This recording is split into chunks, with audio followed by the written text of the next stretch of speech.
আমার মালকিনের ছোট মেয়ে রোজ রাতে তেল আর কলা নিয়ে তার ঘরে ঢুকত।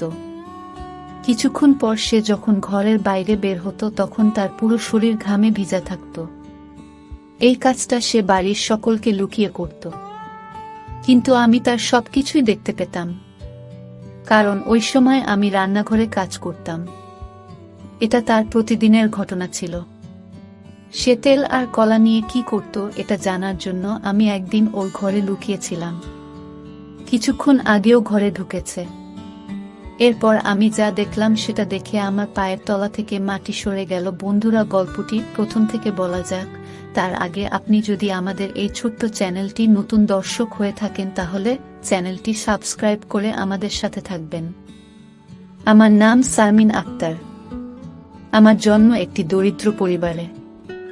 আমার মা বাবা অন্য লোকের খেতে কাজ করে, দুবেলা দুমুঠো অন্ন জোটাতে। আমি আমার বাবা মায়ের একমাত্র সন্তান ছিলাম। টাকা পয়সার অভাবে তারা আমাকে লেখাপড়া শেখাতে পারেনি।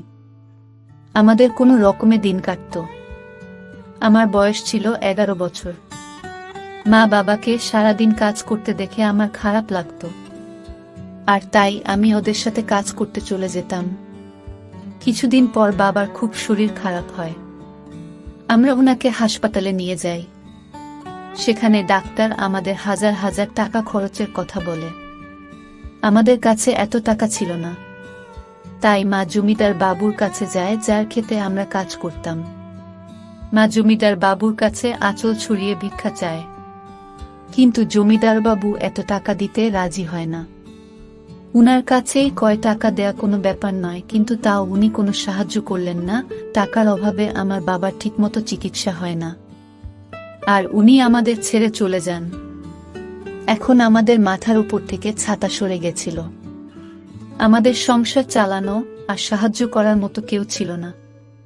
কোনো রকমে আমি আর মা নিজেদেরকে সামলে আবার সাধারণ জীবন যাপন শুরু করলাম। আমরা সারাদিন খেতে কাজ করে নিজেদের পেট চালাতাম। ভেতরে ভেতরে আমার জমিদার বাবুর উপর খুব রাগ ছিল, কিন্তু আমার কিছু করার ছিল না। একদিন শহর থেকে কিছু ধনী লোক আসে। তারা জন্মদিন পালন করা উপলক্ষে গরিবদের ভোজ খাওয়ায়। আমরা তো এটাও জানতাম না যে আমাদের জন্মদিন কবে, কিন্তু বড়লোকদের ভোজ খেয়ে আমরা তাদেরকে আশীর্বাদ করি। এইভাবে বেশ কিছুদিন চলল।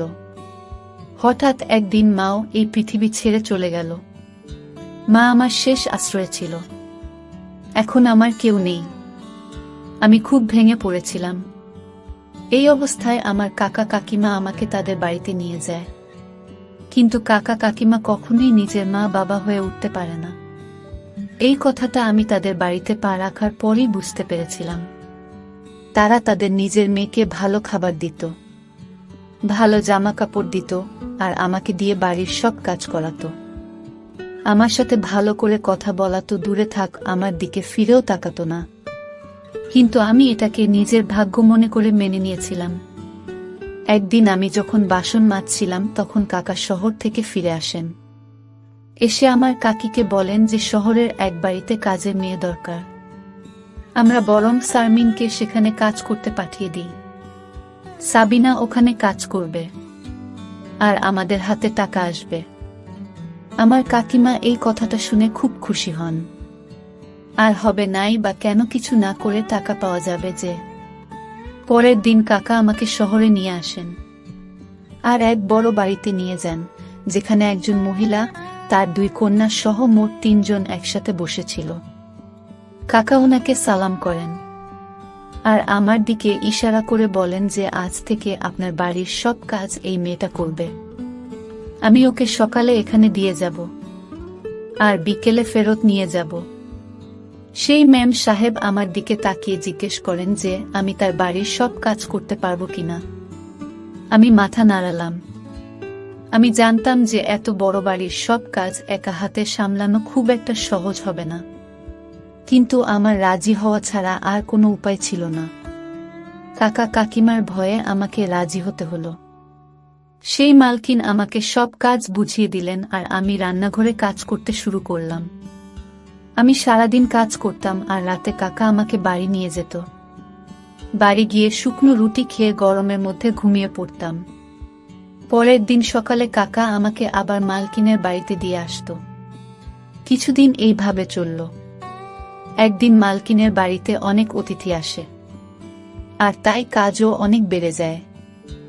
সেই জন্য মালকিন আমাকে বাড়ি পাঠায় না। উনি আমার কাকাকে বলেন যে যতদিন আমার অতিথিরা এই বাড়িতে আছে ততদিন শারমিনকে এখানে থাকতে দিন, কারণ রাতে সবাই দেরি করে খায়, তাই কাজও অনেক বেড়ে যায়। কাকা আমাকে না নিয়ে বাড়ি ফিরে গেল। আমি অনেক রাত অবধি কাজ করতাম, আর মালকিন তার বাড়িতে থাকার জন্য আমাকে একটি ঘর দিয়েছিলেন। কাকা কাকিমার বাড়িতে থাকা থেকে আমার এখানে থাকতে বেশি ভালো লাগতো, কারণ এখানে আমি ভালো খাবার পেতাম। আমার শোবার ঘরে পাখা ছিল, তাই আমাকে আর গরমের মধ্যে ঘুমাতে হতো না। কিন্তু আমি যখনই মালকিনকে তার মেয়েদের সাথে দেখতাম তখনই আমার নিজের মায়ের কথা মনে পড়ে যেত। এইভাবে কয়েকটা দিন কেটে গেল। মালকিনের অতিথিরা ফিরে গেল, কিন্তু মালকিন আমাকে বাড়ি পাঠালেন না। তিনি আমার কাকাকে পরিষ্কার করে বলে দিলেন যে শারমিন এখন থেকে এখানেই থাকবে। মালকিন আর তার ছোট মেয়ের সাথে আমার ভালো সম্পর্ক গড়ে উঠেছিল। উৎসবের দিন মালকিন আমাকে নতুন জামা কাপড় দিতেন। ওনার ছোট মেয়েটি খুব ভালো ছিল, আমার সাথে খোলা মনে মিশত। কিন্তু ওনার বড় মেয়েটি একটু রাগী ছিল। সে আমার সাথে বাড়ির কাজের লোকের মতো ব্যবহার করত, আর আমার সাথে ঠিক করে কথা বলতো না। একবার মালকিন আর তার মেয়েদের একটি বিয়ের ফাংশনের জন্য 3 দিন বাড়ির বাইরে থাকতে হয়। যাবার আগে মালকিন আমাকে তার বাড়ির দায়িত্ব দিয়ে যান, বলে যান যে তার বাড়ির খুব ভালো করে দেখাশোনা করতে। আমি অনেক দিন ধরে ওদের দেখাশোনা করছিলাম, তাই ওরা আমাকে বিশ্বাস করত। আমি বললাম যে এত বড় বাড়িতে আমার একা থাকতে ভয় লাগবে। তাই মালকিন আমার কাকাকে ডেকে পাঠান আর বলেন এই 3 দিন আমার সাথে এই বাড়িতে থাকতে। কাকার সঙ্গে সঙ্গে রাজি হয়ে যায়, আর মালকিন বেরিয়ে পড়ে। আমি কাকা আর আমার খাবার বানালাম আর খেয়ে শুয়ে পড়লাম। রাত 12টার সময় কাকা ঘুম থেকে উঠে ঘরের দরজা খুলে বাইরে বেরিয়ে গেল। দরজা খোলার আওয়াজে আমার ঘুম ভেঙে যায়। ভাবলাম কাকা হয়তো জল খেতে রান্নাঘরে গেছে। কিন্তু বেশ কিছুক্ষণ পরে যখন উনি ফেরত এলেন না, তখন আমি কাকা কি করছে দেখার জন্য ঘরের বাইরে বেরিয়ে এলাম। আমি কাকে এধার ওধার খুঁজতে লাগলাম। হঠাৎ আমি মালকিনের ঘর থেকে একটা শব্দ শুনতে পাই। আমি মালকিনের ঘরে উঁকি মেরে দেখি ওখানে আমার কাকা মালকিনে আলমারিতে কিছু একটা খুঁজছে। আমি জিজ্ঞেস করলাম, কি খুঁজছেন কাকা? কাকে একটু ঘাবড়ে গিয়ে বলে, কিছু না, এমনি আমার এটা দেখছিলাম। কত সুন্দর আলমারি। আমি বুঝতে পারলাম কাকা চুরির মতলব করছে। সে তার গ্রামে ছোটখাট চুরি প্রায় করেই থাকত, আর এত বড় বাড়িতে নিজেকে একা পেয়ে সে কি করে লোভ সামলায়। কিন্তু আমি চাই না কাকা এরকম কিছু করুক, কারণ আমি মালকিনের বিশ্বাস ভাঙতে চাই না। তারপর থেকে আমি কাকার উপর সারাক্ষণ নজর রাখতাম। আমি কখনো তাকে একা ছাড়তাম না। রাতে ভালো করে ঘুম হতো না। এইভাবেই 3 দিন কেটে গেল, আর মালকিন আর তার মেয়েরা বাড়ি ফিরে এলো। ওরা ফিরে আসার পর কাকা বাড়ি ফিরে গেল। মালকিন আমার জন্য কিছু জামা কাপড় নিয়ে এসেছিল, যেগুলো পেয়ে আমি খুব খুশি হলাম। একদিন রাতে যখন আমি রান্নাঘরে কাজ করছিলাম, তখন আমি মালকিনের ছোট মেয়েকে তার ঘরে তেল আর কলা নিয়ে যেতে দেখি। সে চুলের মধ্যে লুকিয়ে লুকিয়ে তার ঘরের দিকে গেল, যাতে কেউ তাকে দেখে না ফেলে। আমার জিনিসটা একটু অদ্ভুত লাগলো। আখি দিদি তেল আর কলা নিয়ে কি করবে? মালকিনের স্বামী কিছু বছর আগে মারা গেছিলেন। তারপর থেকে উনি তার 2 মেয়ের সাথে একাই থাকেন। নিজেদের ব্যবসা থাকার জন্য ওনাদের কখনো টাকা পয়সার অভাব হয়নি। আমি আছি, দিদির ব্যাপারটা এড়িয়ে গেলাম। ভাবলাম পড়াশোনা জানে, হয়তো কিছু একটা করছে। তার বন্ধুরা রোজ বাড়িতে আসতো, আর ওরা সবাই মিলে কিছু একটা প্র্যাকটিক্যাল করত। একদিন আমি দিদিকে জিজ্ঞেস করলাম যে আপনারা সব বন্ধু মিলে কি করেন? তো সে বলল যে আমরা বিজ্ঞান নিয়ে পড়াশোনা করি, তাই আমাদের প্র্যাকটিক্যাল করতে হয়। আমি কিছুই বুঝলাম না। আমি তো কোনো দিন স্কুলে যাইনি, তাই পড়াশোনার ব্যাপার আমি কি করে বুঝব? তাই জন্য আমি আখি দিদির তেল আর কলা নিয়ে যাওয়ার ব্যাপারে বেশি মাথা ঘামাতাম না। বাড়ির সকলের খাওয়া হয়ে যাওয়ার পর আমি বাসন মাজতাম আর রান্নাঘরটা পরিষ্কার করতাম। এর মধ্যে দিদি ফ্রিজ থেকে কলা বের করত আর একটি পাত্রে তেল ঢেলে নিজের ঘরে নিয়ে চলে যেত। এখন এটা রোজকার ব্যাপার হয়ে গেছিল। আমার ঘরটা দিদির ঘরের একদম সামনে ছিল। মাঝরাতে দিদির ঘর থেকে বের হতো আর নিজের হাত ধুত। তার গোটা গা ঘামে ভিজে থাকত। মাঝে মাঝে যখন আমার ঘুম আসতো না, তখন আমার এসব চোখে পড়ত। রোজ আমি এসব দেখতে পেতাম না, কারণ যখন সে বাইরে আসতো আমার চোখ লেগে যেত। এখন আর এই জিনিসটা আমার পড়াশোনার বিষয় মনে হচ্ছিল না, মনে হচ্ছিল অন্য কিছু। কারণ দিদি যদি প্র্যাকটিক্যাল জন্য কলা আর তেল নিয়ে যেত, তাহলে লুকিয়ে লুকিয়ে কেন নিয়ে যেত, আর রোজ কেন নিয়ে যেত? সারাদিন আমার মাথায় এটাই ঘুরতো যে দিদি তার ঘরে কি এমন করে। আমি মালকিনের সাথে এই ব্যাপারে কথা বলবো ভাবলাম। একদিন আমি মালকিনের ঘরে গেলাম আর দেখলাম উনি ফোনে কার সাথে কথা বলেছেন। তাই আমি কিছু না বলে ওখান থেকে চলে এলাম। তারপর আমি ভেবে দেখলাম যে মালকিনকে বললেন শুধু শুধু বাড়িতে ঝামেলা হবে, তাই আমি ছেড়ে দিলাম আর এই ব্যাপারটা নিয়ে মাথা ঘামানো বন্ধ করে দিলাম। একদিন আমার রাতে ঘুম আসছিল না। আমার মায়ের কথা খুব মনে পড়ছিল। আমি দেখি আখি দিদি তার ঘর থেকে বের হলো। তার চোখে জল এসে যাচ্ছিল। আমি ঘর থেকে বেরিয়ে এসে দিদিকে জিজ্ঞেস করলাম, আপনি কাঁদছেন কেন? দিদি প্রশ্নটা এড়িয়ে যায় আর বলে, কিছু না, তুমি গিয়ে শুয়ে পড়ো। এই বলে সে তার ঘরে চলে গেল।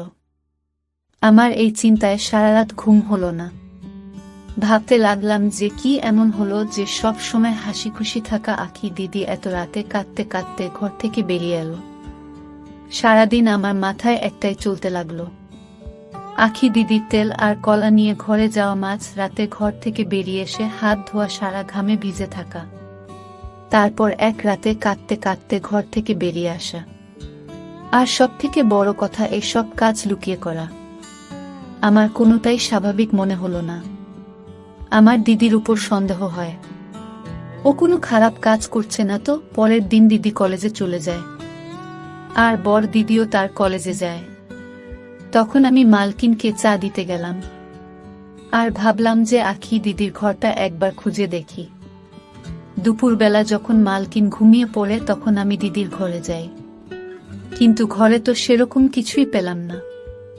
সব জিনিস ঠিকভাবে রাখা ছিল। আমি বেরিয়ে এসে ভাবতে লাগলাম যে আসল ঘটনাটা কি। তখনই আখি দিদি আর বড় দিদি কলেজ থেকে ফিরে আসে। আমি তাদের জন্য খাবার বানিয়ে দিলাম, কিন্তু আখি দিদি খেতে চাইল না। সকালেও সে ঠিক করে জল খাবার খায়নি।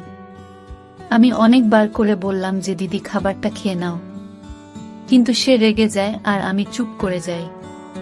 কিছুক্ষণ পর আমি ভাবলাম যে দিদিকে একবার জিজ্ঞেস করি তার কি হয়েছে, কিন্তু তারপর মনে হলো যদি সে রেগে যায়, আমার আখি দিদির জন্য চিন্তা হয়। আমি যবে থেকে এই বাড়িতে এসেছি, দিদি একবারও আমাকে বুঝতে দেননি যে আমি বাড়ির কাজের মেয়ে। সে আমায় কাকা কাকিমার থেকে অনেক বেশি যত্ন করেছে। কিছুক্ষণ পর আমার মাথায় একটা বুদ্ধি আসে। আমি যদি আজ রাতে আখি দিদির ঘরে লুকিয়ে থাকি, তাহলে আমি সবটা জানতে পারবো। আমি রাতে সবাইকে খেতে দিলাম, কিন্তু নিজে কিছু না খেয়ে দিদির ঘরে গিয়ে একটা কোনায় লুকিয়ে পড়লাম।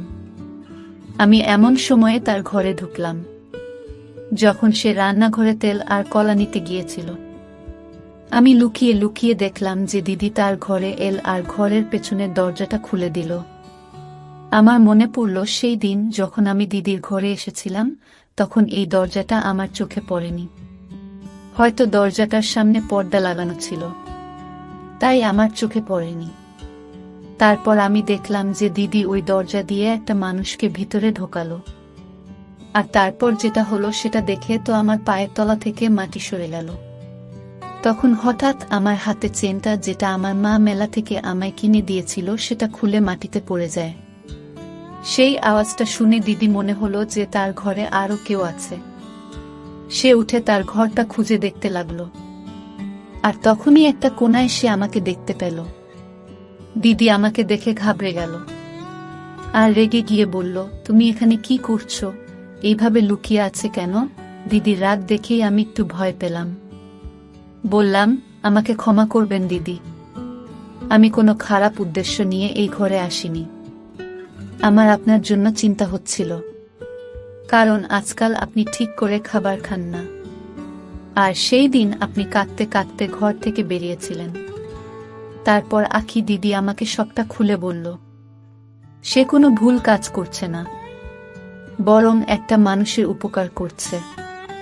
দিদি ওই লোকটার দিকে ইশারা করে বলে, তিনি আমার দাদু হন।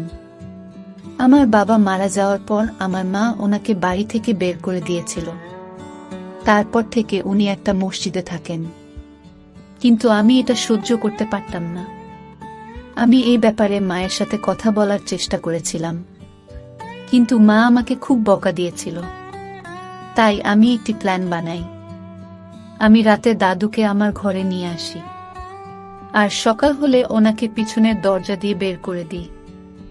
আমি দিদিকে জিজ্ঞেস করলাম যে সে তেল আর কলা দিয়ে কি করে। দিদি বলে যে দাদুর লিভারের সমস্যা আছে, তাই সে বেশি খাবার খেতে পারেন না, তাই উনি একবেলা খাবার খান। সকালে কলেজে যাওয়ার সময় আমি ওনাকে খাবার দিয়ে যাই। রাতের বেলা উনি কিছু খান না, তাই আমি ওনাকে ফল খাওয়াতে শুরু করি, আর কলা তার সব থেকে প্রিয় ফল। তাই আমি রোজ রাতে উনার জন্য কলা নিয়ে আসি। আমি এসব লুকিয়ে করি যাতে মা আর দিদি কিছু জানতে না পারে। আর দাদুর হাঁটুতে খুব ব্যথা, তাই আমি রোজ তেল নিয়ে আসি ওনার হাঁটুতে মালিশ করার জন্য। অনেকক্ষণ ধরে মালিশ করার পর আমার গা ঘামে ভিজে যায়, আর আমি বাইরে হাত ধুতে যাই। সেদিন আমার দাদুর শরীরটা ভালো ছিল না, তাই আমার চোখে জল চলে এসেছিল। দিদির কথা শুনে আমার মনের সব আশঙ্কা দূর হয়ে যায়। আমি চুপচাপ নিজের ঘরে ফিরে আসি। ঘরে এসে আমি ভাবতে লাগলাম, আমার মালকিন এতটা নিষ্ঠুর কি করে হতে পারে যে তার অসুস্থ শ্বশুরমশাইকে বাড়ি থেকে বের করে দেন। তার সাথে সাথে আমার আখি দিদির উপর গর্ব হয়। আজকালকার দিনে বড় মনের মানুষ খুব একটা দেখা যায় না, আর আখি দিদির মনটা খুব বড় ছিল। এই সমাজটা বড় নিষ্ঠুর হয়ে গেছে।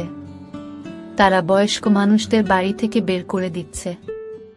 আমি ভালো করে বুঝতে পারলাম যে মানুষ অন্যের কষ্ট বোঝে না। যখন সেই কষ্ট সে নিজে অনুভব করে তখনই তার মর্ম বোঝে।